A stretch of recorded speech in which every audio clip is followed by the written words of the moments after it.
Mario was psyched. He had been dreaming about this road trip for months. Toad was pumped. He couldn't wait to explore the desert and have some fun. Luigi? Not so much.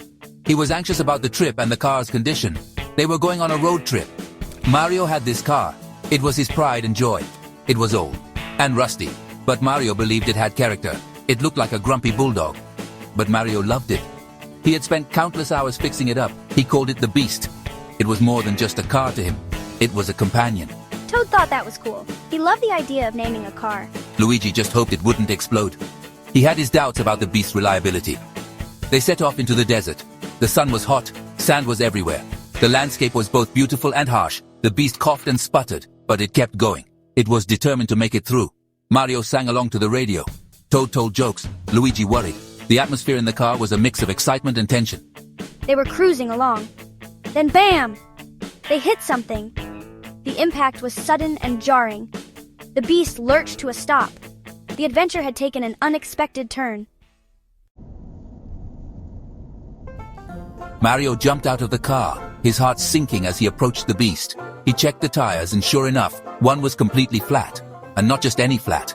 This one looked like a pancake, squished and useless in the middle of nowhere. "Oh, spaghetti and meatballs!" Mario exclaimed, his frustration echoing in the empty desert. Mario yelled, feeling the weight of their predicament. They were stranded in the middle of nowhere with no help in sight. Just then, a guy walked by. He had a big beard and a weird hat, looking like he had stepped out of a different era. He looked like he knew the desert well, like he had spent years wandering its vast, unforgiving landscape. "Hey, we need help," Mario shouted, hoping the stranger would be their savior. The guy just stared at them, his eyes piercing through the heat waves rising from the desert floor. "Need a tire," Mario said slowly, enunciating each word as if the guy was hard of hearing or just plain dumb. The guy shook his head, a slow, deliberate motion.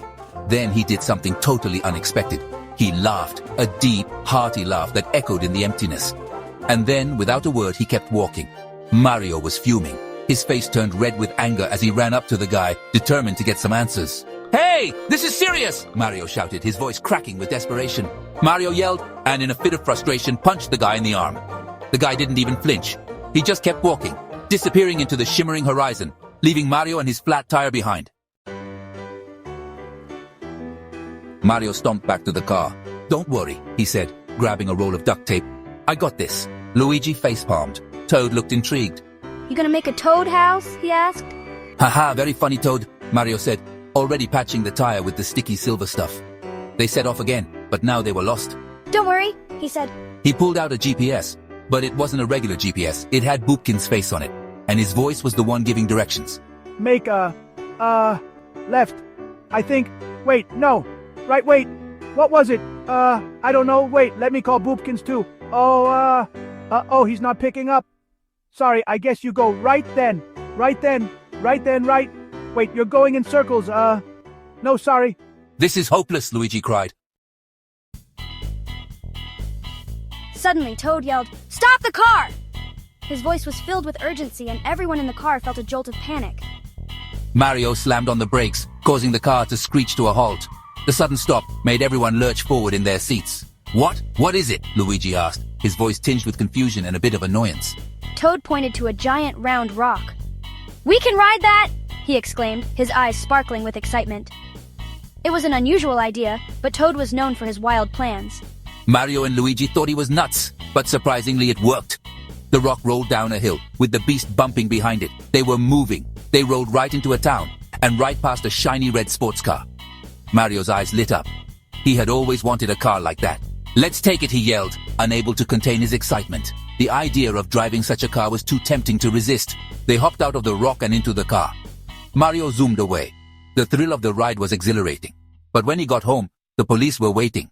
Turns out you can't just take people's cars. Even Mario. Mario went to jail. Toad and Luigi visited him, trying to cheer him up. "This is fun," Toad said, looking at the bars. He seemed to find the whole situation amusing, much to Mario's dismay. Luigi just sighed. Mario frowned. Everyone else was happy. But Mario, he was in big trouble. The consequences of their wild adventure were starting to sink in.